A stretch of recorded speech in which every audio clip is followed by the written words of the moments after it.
Comment dessiner un oiseau facilement quand on débute le dessin? Bonjour à toutes et à tous, ici Céline pour apprendre le dessin en douceur. Alors je vous explique tout dans quelques instants. Alors si vous découvrez la chaîne, pensez bien à vous abonner et enclencher la cloche pour ne pas rater les prochaines vidéos. Alors je vous explique aujourd'hui les techniques pour réaliser simplement et facilement un oiseau. Donc pour ça je vais vous parler de la création du jour, du défi 30 jours pour apprendre l'esquisse. Alors, cet oiseau, c'est l'esquisse numéro 4 que j'ai réalisé pour ce défi.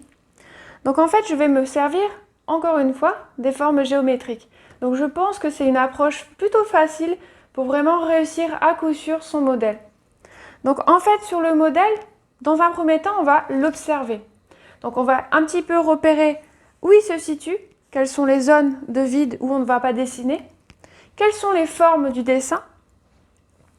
Donc là, on constate quand même bien qu'on a une belle forme qui se dégage, c'est une forme ovale au niveau de son corps. Donc sur cette forme ovale, on distingue également une forme ronde au niveau de sa tête. Donc ça va vraiment être notre première approche pour se repérer, pour dessiner notre dessin. Alors pourquoi on utilise cette technique? Parce qu'en fait, on pourrait très bien décider de commencer par les yeux, ou même les pattes, ou même la branche. Mais qu'est-ce qui va se risquer en fait? Donc ce qui va se risquer, c'est qu'on ne va pas avoir les bonnes proportions pour notre dessin.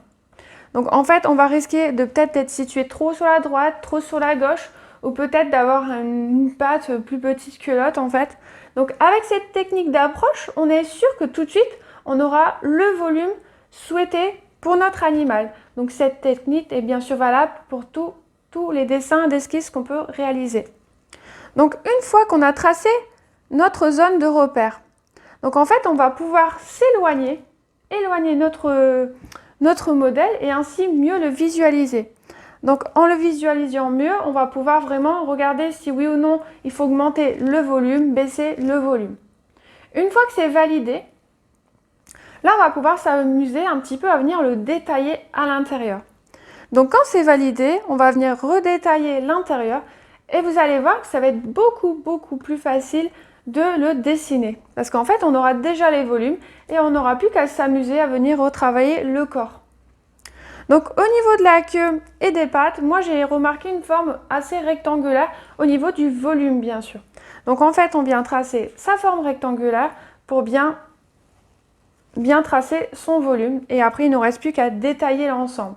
Alors si vous voulez aller plus loin dans la pratique du dessin, je propose un guide gratuit pour apprendre le pastel sec, plus un cours gratuit.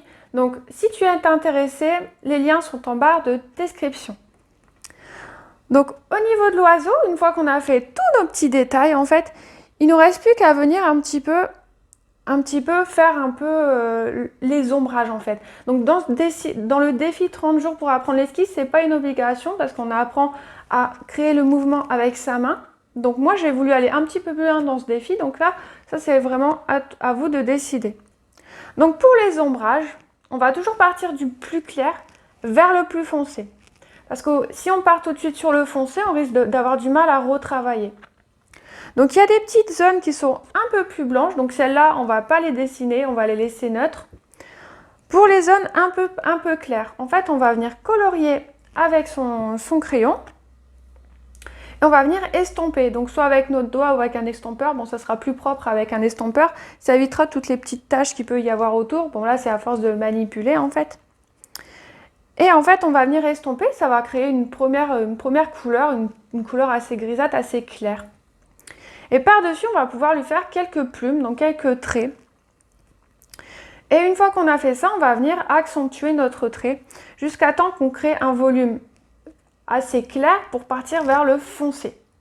Donc plus d'explications dans mon article de blog, donc le lien est en barre de description. Alors si vous avez aimé la vidéo, pensez bien à la liker et à la partager sur vos réseaux sociaux. Et je vous dis à demain pour la suite du défi et bon dessin!